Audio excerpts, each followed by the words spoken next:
I do want to say that I wanted to address in some way what actually has been going on in this fucking country, in Charlottesville and everything. And I don't always know what my place is to do that, because I am a white male trying to be informed and trying to speak out and not necessarily knowing what to do about it. The only thing that has happened to me in my life that I can actually say I understood where this hatred came from was being, guess, you never know, but gay. My mom always thought that she was Catholic, and she had this crazy idea that I became gay when in 3rd grade all the bullies in the school called me faggot, and that imprinted on me in some weird way. Of course, my mom was batshit crazy about that. That's not exactly how it works. But I was highly suggestible. I remember there was a full month where these 2 bullies convinced me that ghosts inhabited rocks, and I just carried rocks in my pocket, and I would take very special rocks I'd find out and whisper secrets to them. 100% true. I still am gullible. But, the only thing that my mom, I think, actually was right onto was that things start young, and that is where this inconceivable, irrational hatred starts. And Oscar Hammerstein and Richard Rodgers wrote this song in 1949 about this shit. And this song is still relevant to me.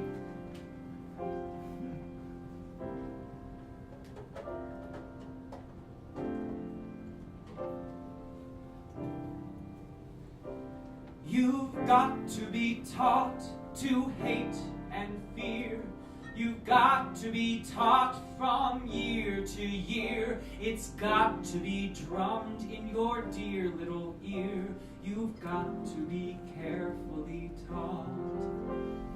I did come out as gay, though.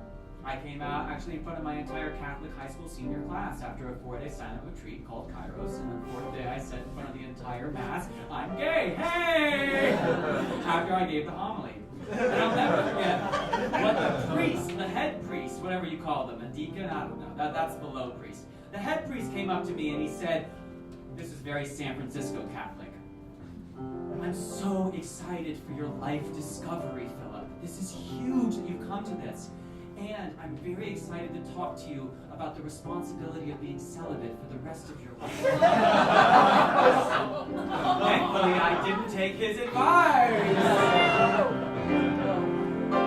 You've got to be taught to be afraid of people whose eyes are differently made, of people whose skin is a different shade. You've got to be carefully taught. I'm not good at confrontation, though, and I do have members of my family that voted for Trump, even in San Francisco. And I'll never forget, this goes back to 2004 when that tsunami hit Indonesia. I was at this dinner table, and my mom, out of nowhere, says, "You know why that tsunami killed all those people in Indonesia? It's because they don't follow Christ."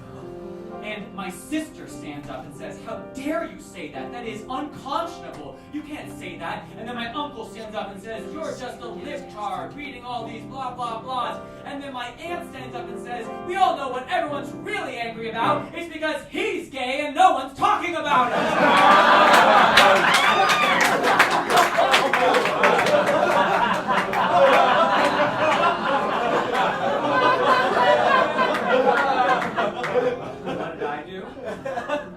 I got up from the table, calmly walked over to the piano, and started playing Claire de Lune, my mother's favorite song.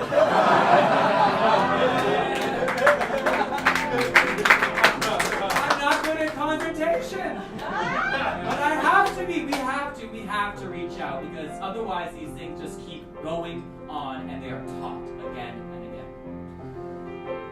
You've got to be taught before it's too late. Before you are 6 or 7 or 8, to hate all the people your relatives hate. You've got to be carefully taught. You